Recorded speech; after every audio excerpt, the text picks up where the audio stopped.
లోకాల నేలే అమ్మవారి చేతిలో త్రిశూలం నిజంగా మన కళ్ల ముందు కనిపిస్తే మాట మూగబోతుంది కదూ. కొన్ని చూస్తే నిజమా, అదెలా సాధ్యం, ఇప్పటికీ ఎలా ఉంటుంది అని చాలా సందేహాలు, అనుమానాలు.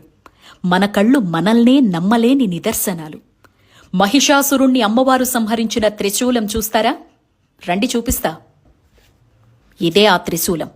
26 అడుగుల ఎత్తులో పాతాళ్లలోకాన్ని తాకుతూ ఉందని కథనం. దీన్నప్పట్లో 8వ శతాబ్దంలో నిర్మించారు అనేవారు లేకపోలేదు. ఉపాసనా పరులు ఇది సాక్షాత్ మహిషాసురుణ్ణి అమ్మవారు సంహరించిన త్రిశూలంగా చెప్తారు. ఇది ఉత్తరాఖండ్ రాష్ట్రంలో చార్ధామ్ యాత్రలో భాగంగా యమునోత్రి నుంచి గంగోత్రికి వెళ్లేటువంటి మార్గంలో ఉన్న ఉత్తర కాశీలో అత్యంత పురాతనమైన కాశీ విశ్వనాథుడి మందిరంలో ఉంటుంది. ఈ త్రిశూలంలో ఎన్ని ధాతువులున్నాయో, ఏ లోహాలతో చేశారో ఇప్పటికీ అంతు చిక్కని ప్రశ్న. అలాగే నువ్వెంత బలశాలివైనా రేణువంత కూడా కదపలేవు. అదే అమ్మకు దాసుడువై వేలితో కదిపి చూడు, కదులుతుంది. ఎంతటి అదృష్టవంతులం మనం.